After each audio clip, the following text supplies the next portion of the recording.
जी नमस्कार फ्रेंड्स, आपका स्वागत है आपके अपने यूट्यूब चैनल में। मैं आपके साथ बोल रहा हूँ, अगर आप बीए फर्स्ट सेमेस्टर में हैं और आपके राजनीति विज्ञान सब्जेक्ट है तो आप कोटा यूनिवर्सिटी में पढ़ते हैं तो आपके फर्स्ट पेपर होगा राजनीतिक सिद्धांत। राजनीतिक सिद्धांत पे मैं इंपॉर्टेंट क्वेश्चंस की 5 क्वेश्चंस की वीडियो बना चुका हूँ ऑलरेडी। फर्स्ट वीडियो है, सेकंड वीडियो है। इसमें भी आज अपन 5 इंपॉर्टेंट क्वेश्चन देखेंगे। जो आज के क्वेश्चन होंगे व्यवहारवाद से संबंधित होंगे, पाँचों क्वेश्चन ही। तो इस वीडियो में लगभग आपका व्यवहारवाद कंप्लीट होने की संभावना है। अगर व्यवहारवाद से कोई क्वेश्चन आता है तो आप यहाँ देख सकते हैं। तो चलते हैं, स्टार्ट करते हैं आज की वीडियो। करते हैं आज की वीडियो स्टार्ट। आज का अपना पहला प्रश्न है, व्यवहारवाद के पतन के लिए कौन कौन से कारण जिम्मेदार हैं। आज के जो भी प्रश्न होंगे व्यवहारवाद से संबंधित होंगे। तो ये पहला प्रश्न है, व्यवहारवादियों ने भारी भरकम शब्दावली का प्रयोग किया है। पहला कारण ये हो गया, तथा वे मानव व्यवहार का विज्ञान प्रस्तुत करने में असफल रहे। जो उन्होंने विज्ञान दिया मानव व्यवहार में संभव ही नहीं था कि उसे अप्लाई किया जाए, ऐसा अपन कह सकते हैं। इन्होंने प्राविधिक तकनीकों पर अत्यधिक बल दिया है। वे मूल्य निरपेक्ष अध्ययन पर बल देते हैं, जो राजनीतिक विज्ञान में ना तो संभव है और ना ही उचित है।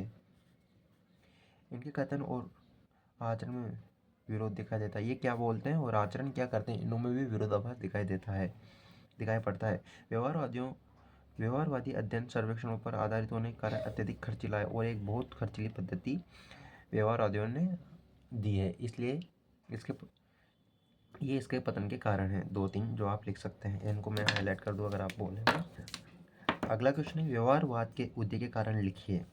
तो पहला है, परंपरागत अध्ययन पद्धतियों के प्रति असंतोष। जो परंपरागत पद्धतियाँ चली आ रही थी उनमें असंतोष था, इसलिए अपन व्यवहारवाद का उदय हुआ। अन्य सामाजिक विज्ञानों से प्रेरणा मिली। द्वितीय विश्व युद्ध का प्रभाव भी रहा व्यवहारवाद के उदय के कारण में। नवीन अध्ययन पद्धतियों का प्रयोग के लिए भी व्यवहारवाद का उदय हुआ, ऐसा अपन कह सकते हैं। अगला प्रश्न है, मूल्यों पर उत्तर व्यवहारवाद के रुख को स्पष्ट कीजिए।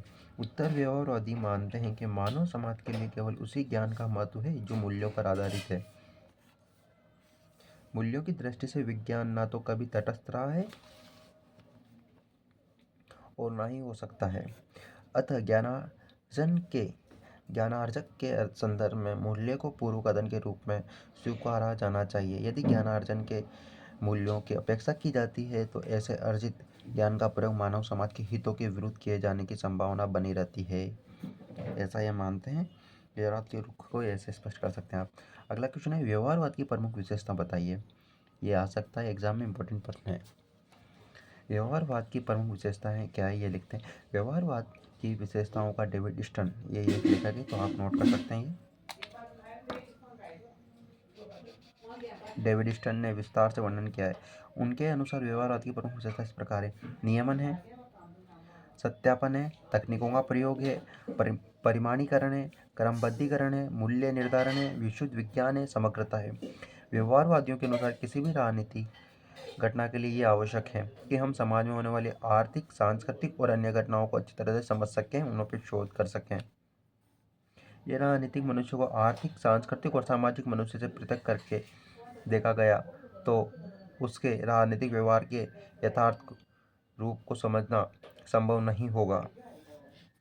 व्यवहारवाद की सीमाओं को उल्लेख कीजिए। व्यवहारवाद की क्या क्या सीमाएं, इनका उल्लेख देखते हैं।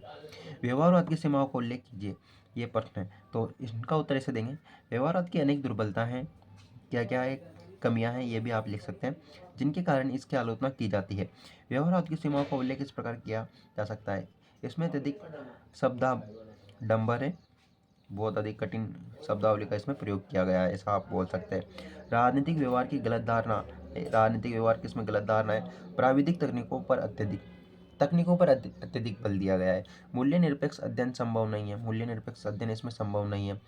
अंतर्विरोध है। व्यवहारवाद में जो इनके लेखक हैं या जिन्होंने व्यवहारवाद को समझाया है या दिया है, उनके जो लेखक हैं उनमें भी अंतर्विरोध है। दोनों अत्यधिक खर्चीली पद्धति है, बहुत महंगा है। राजनीतिक विज्ञान के स्वतंत्र अस्तित्व को खतरा है, इससे राजनीतिक विज्ञान के स्वतंत्र अस्तित्व को खतरा है।